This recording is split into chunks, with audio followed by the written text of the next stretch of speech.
Hello my dear students, आजच्या व्हिडिओमध्ये जे आहे ते आपण एक इम्पॉर्टंट टॉपिक जो आहे तो डिस्कस करणार आहे, which is related to structure of atom or it is also related to the waves or the energy also.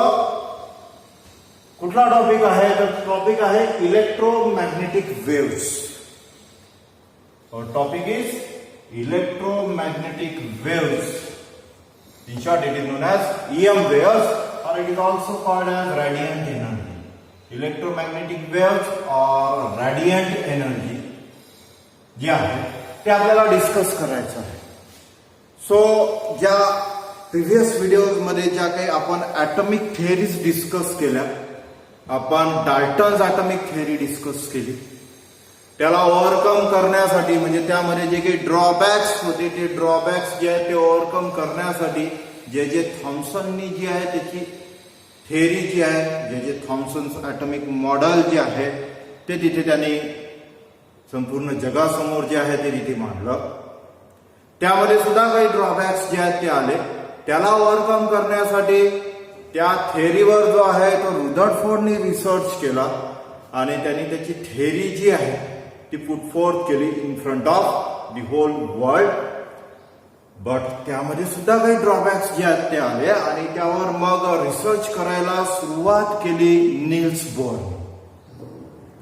So Niels Bohr जेव्हा रिसर्च करत होता ॲटॉमिक मॉडेलवर किंवा स्ट्रक्चर ऑफ ॲटमवर, तर त्याला त्याच्या ऑब्झर्वेशन्स मध्ये हे तिथे आढळलं की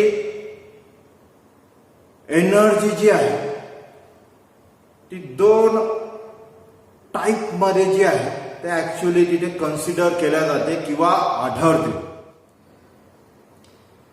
the first one is particular nature of energy आणि दुसरा आहे दॅट इज वेव्ह नेचर. म्हणजे एनर्जी जी आहे it propagates in the form of waves. ही थेअरी किंवा मग एनर्जी जी आहे ती स्मॉल पार्टिकल्सनी बनलेली असते, ही अनादर थेअरी. सो आपण आज जे डिस्कस करणार आहे that is about the waves. कुठल्या वेव्स तर इलेक्ट्रोमॅग्नेटिक वेव्स, और त्यालाच आपण म्हणणार आहे रॅडियंट एनर्जी. ऍक्च्युली कशाला म्हणायचं तर सिंपल त्याचा वेव्ह थेअरीवर एक कन्सेप्ट दिलेला आहे की according to that theory energy transfer from one body to another body. Energy जेव्हा ट्रान्सफर होते from one matter to another matter, from one substance to another substance, from one body to another body, it transfer in the form of waves. ती transfer होते in the form of waves. This is wave structure actually which has a same speed like light. त्याचा speed कसा आहे, same speed आहे जसं light एनर्जीचा speed आहे किंवा लाईटचा स्पीड आहे. That is 3 into 10⁸ metre per second. लाईटच्या स्पीडने जाणाऱ्या वेव्सच्या फॉर्म मध्ये एनर्जी जी आहे ती ट्रान्सफर होते आणि त्याच वेव्सला आपण इथे म्हणणार such waves are known as electromagnetic waves or radiant energy. Simple as a definition, the energy which is transferred from one body to another body in the form of waves which has speed like light, such waves are known as electromagnetic waves or they are also called as radiant energy. So wave form मध्ये energy जी आहे ती transfer होते. हा एक concept जो आज आपण डिस्कस करणार आहे. दुसरा कन्सेप्ट कुठला आहे तर पार्टिक्युलर नेचर मध्ये म्हणजे पार्टिकलच्या फॉर्म मध्ये एनर्जी असते, हा अनादर कन्सेप्ट. बट आपल्यासाठी इम्पॉर्टंट कुठला आहे wave formation, energy transfer in the form of waves. So wave structure जर पाहिलं तर actually these are waves.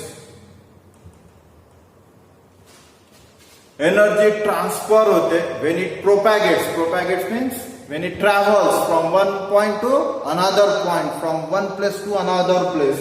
It travels in the form of waves. आणि वेव्स कशाला म्हणायचं तर हे स्ट्रक्चर जर तुम्ही ऑब्झर्व केलं तर याच्यामध्ये तुम्हाला काही डिप्रेशन्स या की दिसत आहे आणि काही पॉइंट्स जे दिसत आहेत. सो अपरमोस्ट जे पॉइंट्स आहेत त्यांना म्हणायचं क्रेस्ट आणि जे लोअर मोस्ट पॉइंट्स आहेत त्यांना म्हणायचं trough. The uppermost point on the wave is known as crest and the lowermost point, deepest point in depression on the wave is known as trough. So असे crest and troughs नि जे आहेत ते waves जे आहेत ते form होतात. This is the direction of propagation of waves. Wave ची ही डायरेक्शन आपण इथे जे आहे ती शो केलेली आहे. So there are some different characteristics shown by the waves. वेव्हचे काही कॅरेक्टरिस्टिक फीचर्स आहेत किंवा काही इम्पॉर्टंट टर्म्स आहेत जे आपल्याला माहीत असणे गरजेचे आहे, तरच आपण वेव्हचा जो आहे तो स्टडी करू शकतो. त्यापैकी काही इम्पॉर्टंट टर्म्स जे आहेत ते आज आपण डिस्कस करत आहे इथे. The first one is wavelength. First characteristic or first term in case of wave that is wavelength. आता वेवलेंथ कशाला म्हणायचं? Wavelength denoted by a Greek sign, Greek alphabet, that is lambda. याला काय म्हणायचं? लॅम्बडा. सिंपल डेफिनेशन आहे. काय definition आहे? Wavelength, it is defined as the distance between the two consecutive crests or trough. जे दोन consecutive crest आहेत किंवा दोन consecutive trough आहेत त्यांच्यामध्ये जे काही डिस्टन्स असेल लाईक दिस, हा एक crest आहे, another crest successive म्हणजे या क्रेस्ट नंतर येणाऱ्या दुसऱ्या क्रेस्ट पर्यंतचं डिस्टन्स, या पॉइंट पासून या पॉइंट पर्यंतचं जे काही डिस्टन्स आहे, the distance between two consecutive crest or two consecutive trough is known as wavelength. या डिस्टन्सला म्हणायचो वेवलेंथ, डिनोटेड बाय लॅम्बडा. कशाने डिनोट करणार आपण? लॅम्बडाने. जनरली वेवलेंथ जी आहे it is measured in angstrom. It is measured in angstrom. Angstrom मध्ये मेजर करतो, त्याचा symbol it is measured in angstrom. याचं मीटर सोबत रिलेशन जर पाहिलं तर 10⁻⁻10 metre. It is also measured in picometre. म्हणजे 1 पिकोमीटर आपण जर पाहिलं तर 1 pm that is picometre equals to 10⁻⁻12 metre. हे रिलेशन्स लक्षात ठेवायचे. It is also measured in nanometer. So 1 nanometer equals to 10⁻⁹ meter. So हे रिलेशन. सो वेवलेंथ जे आहे ते आपण अँगस्ट्रॉम मध्ये सुद्धा मेजर करतो, आपण पिकोमीटर मध्ये सुद्धा मेजर करतो, आपण नॅनोमीटर मध्ये सुद्धा मेजर करू शकतो आपण. सो त्यांचे वेगवेगळे रिलेशन्स मीटर सोबत. 1 angstrom equals to 10⁻⁻10 metre. 1 picometer equals to 10⁻⁻12 meter, and here 1 nanometer equals to 10⁻⁹ meter. So what is wavelength? Wavelength, that is lambda, it is nothing but the distance between two consecutive crests or two consecutive trough. इथे हा जर trough जर आपण असं जर continue केला तर हे जे काही डिस्टन्स येणार याला सुद्धा आपण काय म्हणणार? Wavelength. This is first characteristic or first term related to wavelength. The other one, wave number, denoted by nu bar. V सारखा दिसतो बट ग्रीक अल्फाबेट आहे, याला न्यू म्हणायचं. त्याच्यावर एरो किंवा बार दिलेला आहे. So it is new bar, denoted by new bar. So wave number, what is wave number? Simple असा कन्सेप्ट आहे. It is nothing but the reciprocal of the wavelength or number of waves present in unit length. Reciprocal of wavelength, त्यावरून त्याचा formula आपल्याला भेटतो. Nu bar equals to 1 by lambda, किंवा त्याला another word मध्ये आपल्याला म्हणता येईल number of waves present in unit length. एका पर्टिक्युलर युनिट लेंथ मध्ये number of waves, how many number of waves are present, तो जो काही नंबर असेल त्यालाच आपण इथे म्हणणार वेव नंबर. किंवा definition, it is reciprocal of the wavelength or that is the number of waves present in unit length.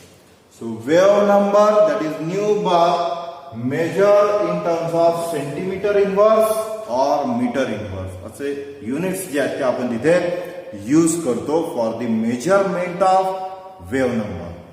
So first आपण पाहिलं wavelength denoted by lambda. Another one is wave number denoted by new पार. So we discuss about wavelength, then wave number. Now the third important term, that is frequency. So what do you mean by frequency? Frequency denoted by a Greek alphabet, that is nu. Simple definition जे आहे ते frequency ची आपल्याला करता येते. Frequency is defined as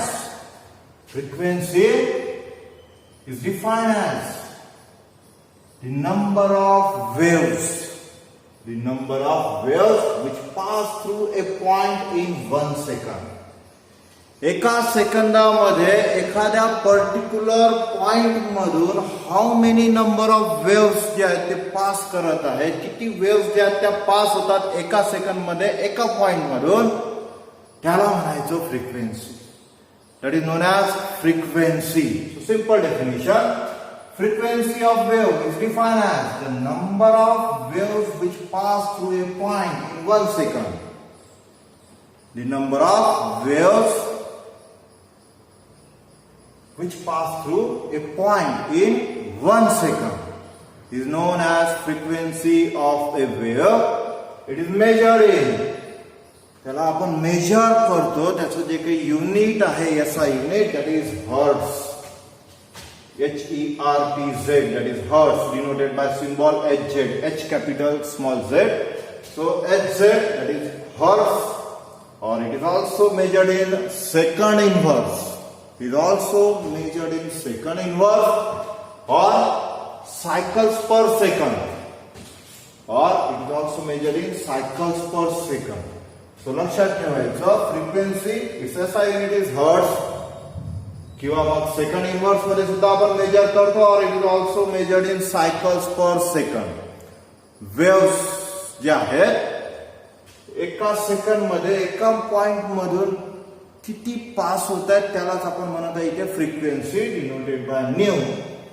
त्याचं जे unit आहे त्याला आपण म्हणणार हर्ट्स.